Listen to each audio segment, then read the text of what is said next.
सच्ची और अच्छी खबर लखनऊ दर्पण न्यूज। आप देख रहे हैं लखनऊ दर्पण न्यूज इंडिया की सच्ची अच्छी खबर देखने के लिए सब्सक्राइब जरूर करें। खबर अच्छी लगे तो लाइक कमेंट करना ना भूलें। आपको ले चल रहे हैं लखनऊ की धरती विकास भवन, जहां पर लोकपाल डॉक्टर आर जायसवाल जी हैं। इनकी जितनी प्रशंसा की जाए उतनी कम है। पीएचडी करने वाले, डॉक्टर कहलाने वाले, वकालत करने वाले, एडवोकेट कहलाने वाले, लखनऊ दर्पण न्यूज में विधि सलाहकार, पत्रकारिता जगत में काम करने वाले, कई डिग्री, देश का नाम रोशन करने वाले, ईमानदारी का फर्ज निभाने वाले, देश हित में काम करने वाले, समता ममता भाईचारा निभाने वाले, गरीब बच्चों को ध्यान देने वाले ऐसे व्यक्ति सामाजिक कार्य कर रहे हैं। 15 अगस्त के शुभ अवसर पर क्या बोले, देखते रहिए सारा नज़ारा। महोदय जी, आप उत्तर प्रदेश लखनऊ से लोकपाल हैं, तो महोदय जी बताएं, जो 15 अगस्त मनाया जाता है तो क्यों मनाया जाता है, कब मनाया जाता है? संपादक जी, आपका आभार और धन्यवाद प्रश्न पूछने के लिए। अंग्रेजों की गुलामी के बाद 15 अगस्त 1947 को हमारा देश आज़ाद हुआ। 15 अगस्त 47 को जब मेरा देश आज़ाद हुआ, उसके पहले सैकड़ों वर्ष तक हमारा देश गुलाम रहा। कभी अंग्रेजों का गुलाम रहा, कभी मुगलों का गुलाम रहा। विभिन्न लोगों ने इस देश पर राज किया और अंत में ब्रिटिश ने यहाँ पर हुकूमत किया। ईस्ट इंडिया कंपनी की स्थापना के बाद ईस्ट इंडिया कंपनी ने यहाँ पर राज किया। उसकी आड़ में व्यापार की करने की आड़ में यहाँ पर राज किया और राज करने के बाद काफ़ी दिनों तक भारतीयों पर अत्याचार होते रहे, उत्पीड़न होता रहा। काफ़ी देश की सेनानियों ने, फ्रीडम फाइटर्स ने आज़ादी की लड़ाई लड़ी और अंत में 15 अगस्त 1947 को अंग्रेज भारत छोड़ के चले गए और 15 अगस्त 1947 को हमारा देश आज़ाद हो गया। तब से हम स्वतंत्रता दिवस के रूप में इसको मनाते हैं। स्वतंत्रता दिवस की चूँकि हमको आज़ादी मिली, स्वतंत्रता मिली, इसलिए हम 15 अगस्त को ही इसको अपना स्वतंत्रता दिवस मनाते हैं। ये क्यों मनाते हैं? क्योंकि मेरा देश आज़ाद हुआ उसी दिन जी। 15 अगस्त 1947 को हमारा देश आज़ाद हुआ जी। और देश की आज़ादी की वर्षगांठ हम इसलिए मनाते हैं कि हम उसी आज़ादी के दिन को याद करते हैं और लोगों को बताते हैं कि हमारा देश अंग्रेजों की गुलामी के बाद जब हमारा देश आज़ाद हुआ 15 अगस्त 1947 को, हम 15 अगस्त 1947 को हर साल उस आज़ादी की वर्षगांठ मनाते हैं। कैसे मनाते हैं?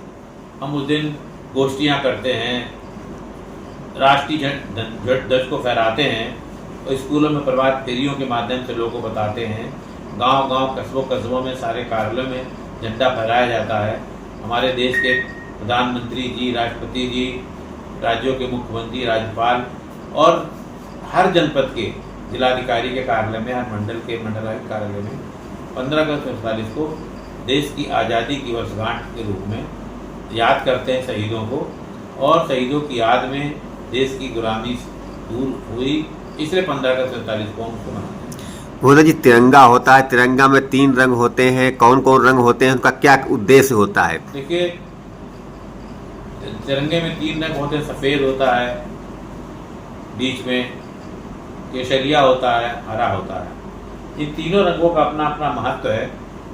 सफ़ेद रंग जो है वो शांति का प्रतीक है, हरा रंग हरियाली का प्रतीक है और केसरिया रंग सौहार्द का प्रतीक है। इस 3 रंगों के मेल से हम तिरंगे को जो है याद करते हैं। मोदी जी, बीच में चक्र भी होता है, उसका क्या उद्देश्य होता है? उस चक्र का वो सम्राट अशोक का दिया हुआ चक्र है और वो सम्राट अशोक के शासन में वो चक्र उनके सिंहासन के पीछे लगा होता था। उसको उन्होंने शांति का प्रतीक बताया और चूंकि देश में काफ़ी दिनों तक जब बौद्ध धर्म की स्थापना हुई थी तो बौद्ध धर्म से लिया हुआ चक्र है और वो समता मूलक समाज की स्थापना का संदेश देता है। सब में बराबरी लोगों के बीच रहे, भाईचारा बना रहे, इसलिए उसका उद्देश्य। कुछ लोग बौद्ध चक्र बोलते हैं। नहीं, वो बौद्ध चक्र तो है जी वो बौद्ध चक्र चूंकि वो वहीं से लिया गया है, जी। सम्राट अशोक के शिलालेख से लिया गया है जी और इसी वजह से जो है भारत का जो है संविधान उसको स्वीकार करता है। दादा जी 15 अगस्त के बारे में देशवासियों को क्षेत्रवासियों को क्या संदेश देना चाहेंगे आप? मैं देशवासियों को, देश के बच्चों को, देश के सभी संपन्न लोगों को एक संदेश देना चाहता हूँ कि अगर वो आपके आसपास कोई भी गरीब बच्चा ऐसा हो जिनके माता पिता जीवित ना हो, गरीब हो, उनकी शिक्षा की ओर विशेष ध्यान देने की जरूरत है। क्योंकि जब हमारा देश शिक्षा से संपन्न होगा तो वो अपने अधिकार और अपने कर्तव्यों के बारे में जानेगा। बाबा साहब अम्बेडकर ने कहा शिक्षित बनो। हम कहते हैं जो पढ़े वो बढ़े, तो शिक्षा की ओर विशेष ध्यान देने की जरूरत है और विद्यालयों को में शिक्षा का वातावरण बनाया जाना चाहिए और हर जगह गांव-गांव, गली-गली में शिक्षा के लिए प्रचार प्रसार करने की जरूरत है और कोई भी बच्चा देश का ऐसा न रहे जो शिक्षा से वंचित रहे। जैसे एक आंदोलन चलाना चाहिए कि हर घर में जो बच्चा है वो पढ़ा लिखा हो। एक परिवार में जितने बच्चे हों सब पढ़े लिखे हों।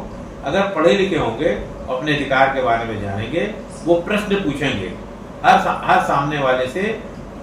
अगर कोई व्यक्ति गलत व्याख्या करता है तो पढ़ा लिखा अगर होगा तो इंसान तो उसका प्रश्न करेगा, जब सवाल पूछेगा। तो जब पढ़ा लिखा होगा तो उसको कोई गुमराह नहीं कर सकता है। जैसे पुराने जमानों में हमको याद है कि हम लोग के पूर्वज जो पढ़े लिखे नहीं होते थे तो जमींदार लोग उनसे अंगूठा लगवा के संपत्तियों पे कब्जा कर लेते थे। तो पढ़ना बहुत जरूरी है और पढ़ना बहुत जरूरी है और लड़ना बहुत जरूरी है। अपने अधिकारों की लड़ना बहुत जरूरी है। इसके लिए पढ़ाई बहुत जरूरी है।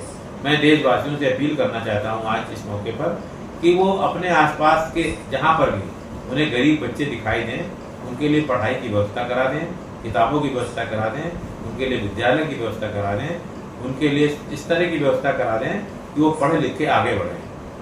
यही मेरा सर्व संदेश है।